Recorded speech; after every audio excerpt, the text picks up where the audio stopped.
Hi, my name is Ryan Terry, and today I'm going to be talking about the possibility of solar panels for the Highland Park complex. I'm a sophomore at Highland Park Senior. I go by he, him pronouns and care a lot about climate justice.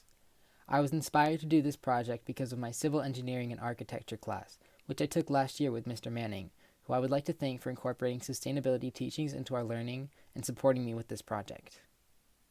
One thing we looked at in Mr. Manning's class was how Highland could be a good candidate for solar panels due to the fact that it has a lot of flat and unused roof space that gets a lot of direct sunlight.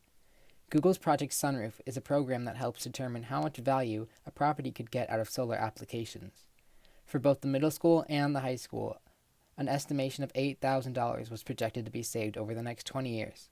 However, rooftops are not the only places you can install solar panels. One way to install solar panels is mounting them onto poles so that they can get more direct sunlight. Shade awnings over windows are also great because they not only provide renewable energy, but also keep rooms inside the building cooler, which can save electricity that would be spent on air conditioning. Canopy solar structures can be installed in parking lots to cover a lot of space and provide shelter for vehicles. Roof-mounted panels, what we usually think of, are reliable and can usually get direct sunlight throughout most of the day, especially on flat roofs. There are also ground-mounted solar arrays which work well in large, open fields that get a lot of sunlight. One last example is integrating solar panels into the building's structure, which can cover a lot of surface area. One other way to incorporate solar energy is to subscribe to a community solar garden, so that way you don't have to worry about installing and owning solar panels on your own. When it comes to the benefits of implementing solar energy in our schools, there are a lot of things to consider. One of the first things that comes to mind are the benefits that solar has on our environment. Implementing solar energy would ease our carbon footprint, decrease our greenhouse gas emissions, and reduce our reliance on fossil fuels. Our use of fossil fuels and our greenhouse gas emissions pollute the air and water, affecting us in ways we don't usually recognize. Our pollution hurts not only the plants and animals around us, but also drastically harms our own health. Many respiratory and cardiovascular health issues have been linked to air pollution, including asthma, lung cancer, emphysema, and bronchitis. Solar energy is also beneficial to our environment because of how little water is used in the process. Fossil fuels drain our already depleting water sources and pollute our water as well. An interesting fact I learned is that if we could harness the energy our sun gives off for just 1 hour, it would provide enough energy to power the planet for an entire year, which shows that we don't really need to be relying on fossil fuels, and makes you wonder why we don't use solar more. Another benefit of implementing solar energy lies in the educational opportunities that it would provide. Students come to school to learn, and through technology that allows teachers to monitor data from the school's solar panels, along with programs such as Solar for Schools, where experts meet students and explain how their solar panels work, interactive and personal lessons would provide unique opportunities for students. These experiences could open up doors to new areas of science and engineering that students don't see much of and can find ways to relate to. More and more jobs will continue to open up in areas surrounding renewable energy as climate change worsens. And these educational opportunities could point students in that direction and give them a head start in the field. Dave Endicott, the superintendent of the Pine River Bacchus School District, which recently implemented solar energy, said, "Not only is the new solar array saving our school district money, it's providing direct STEM education opportunities for our students and getting them thinking about their own career opportunities in the quickly growing clean energy industry." Installing solar panels would give students many leadership opportunities when it comes to planning and fundraising. For an example, let's look at Chisago Lakes here in Minnesota. Students at Chisago Lakes Middle School took initiative by advocating and fundraising for solar panels. The students held dances, sold t-shirts, held a 5K race, and even grew and sold trees, which all helped raise money for our 44-panel system.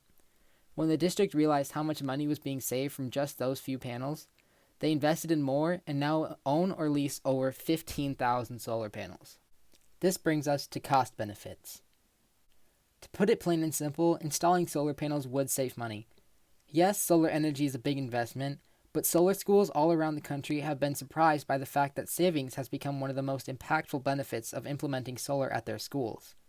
Many districts have been able to fill budget gaps, increase faculty salaries, buy materials, and provide unique experiences for students. A school district in Batesville, Arkansas, installed a 1,438 panel system, which generates about half of the district's energy needs.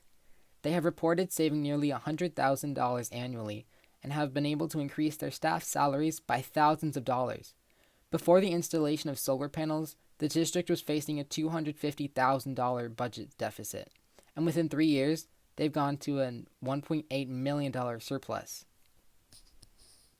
So, when it comes to funding for solar schools in America, there are three main ways of paying for the installations. On average, 7% comes through grants, donations, and fundraising, which I know many of my peers and their families would be willing to contribute to. An average of 14% of the funding comes from direct ownership from the district.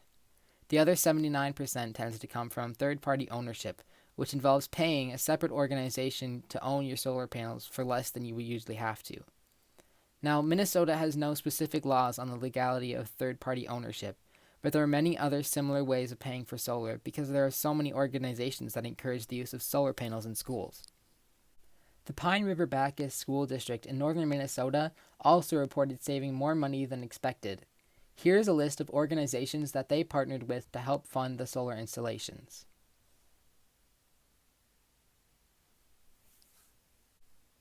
Red Wing Public Schools Director of Buildings and Ground, Kevin Johnson, said, "It was really fun for me to go before the school board because we're usually asking for money.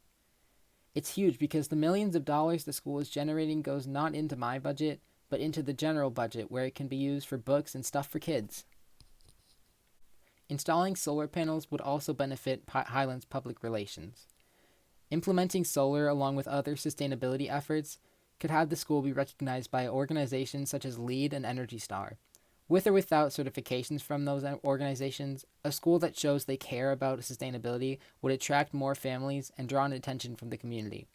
A solar installation would be a source of pride for students, staff, and families alike. One last benefit I'd like to go over is community action. In order for real change to happen, someone has to take the first step. And for our community, that could be Highland. Implementing and teaching about solar energy can inspire families and even other schools to at least consider practicing more sustainability efforts. The school district from Arkansas that I mentioned before reported 20 surrounding school districts reaching out, showing interest in the response to their success with solar energy. Now that we've covered the main benefits, I would like to make it clear that implementing solar at our school is possible.